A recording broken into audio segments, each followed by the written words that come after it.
Let's continue with our theme of special types of quadrilaterals.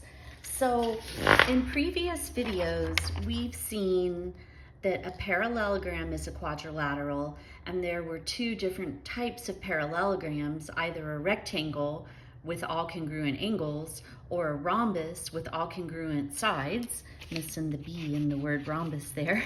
And then the rectangle and the rhombus both have the same properties as a square, but all of these things, all of these special quadrilaterals were all parallelograms. Well, now we're going to look at a different type of quadrilateral that does not have the same properties of the parallelogram. And in this video, we'll just quickly examine the properties of trapezoids. So what is a trapezoid? It's a quadrilateral. So it's still going to have four sides with exactly one pair of parallel sides. So unlike the parallelogram that had two pair of parallel sides, now we only have one. Most people, when asked to draw a trapezoid, draw something that looks like this, and that's the idea of a trapezoid. But let's start not quite as specific as that. So what do we need? We need a pair of parallel sides. Well, let's just go ahead and trust that the sides of our notebook paper, these lines in our notebook paper, are running parallel to one another. So I'm going to trace that, and then I'll come down a little further and trace, say, that. So there we go. We know we have a pair of parallel sides.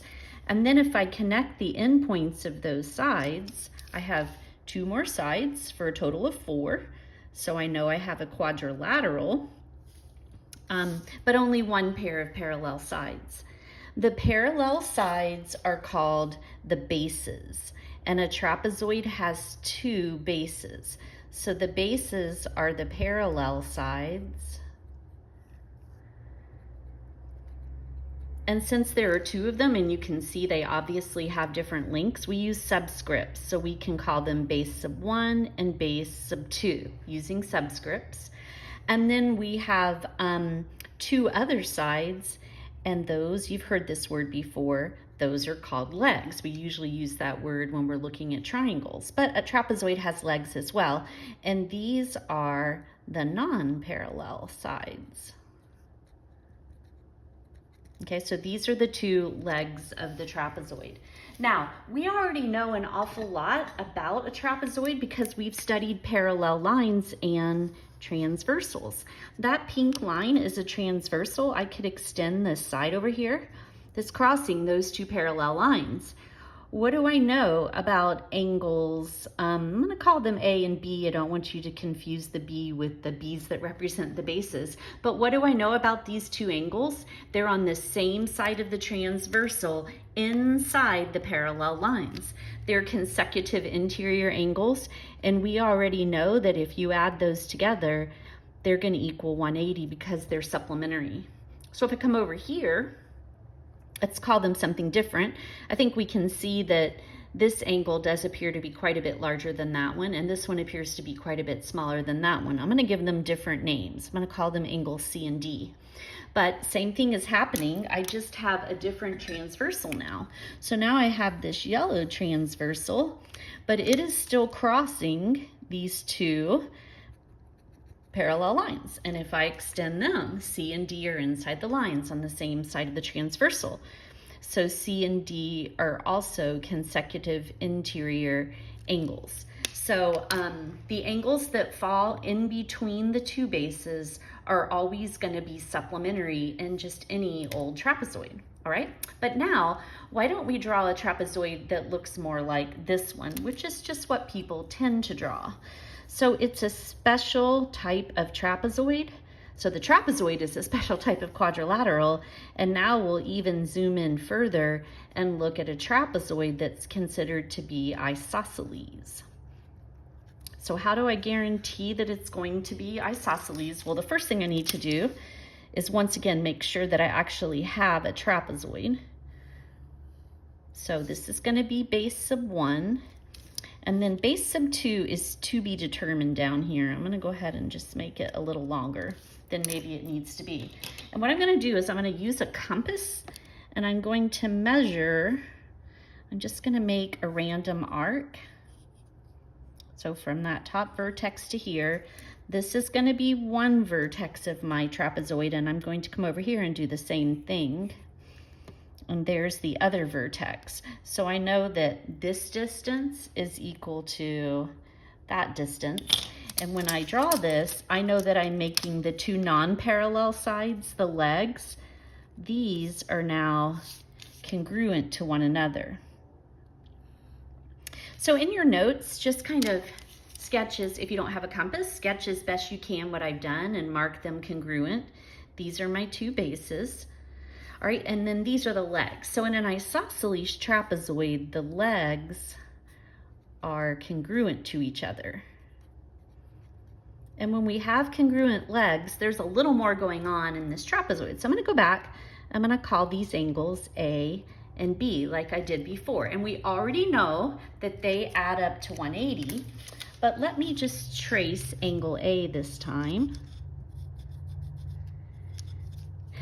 And if I come over here to the other side of base sub 1, I can see that this angle this time has the same exact measure as that one, and I can call them both A's. And I don't think it would be surprising that when we trace B down here, which is one of the angles along base sub 2, and I come over here, we can see that it's going to be congruent as well.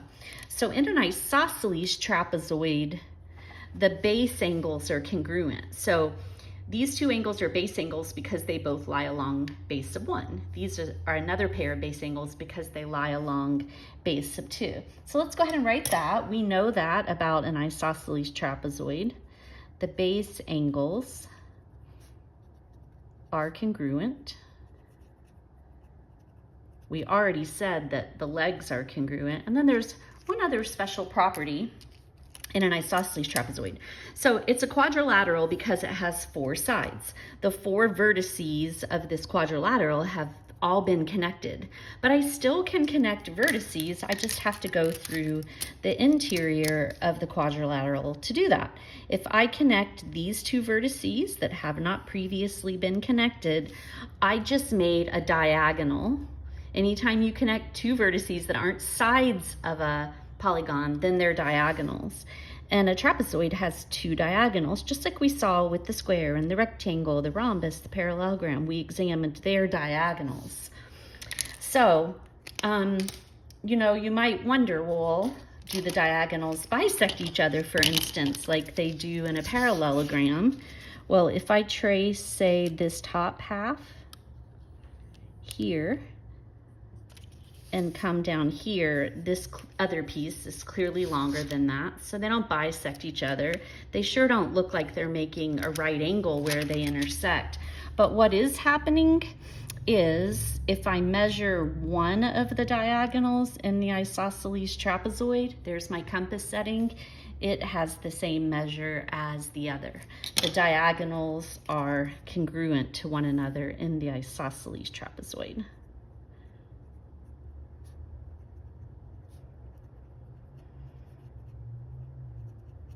All right, so there are the properties of the trapezoids, and then of course we'll practice using those properties when we're together.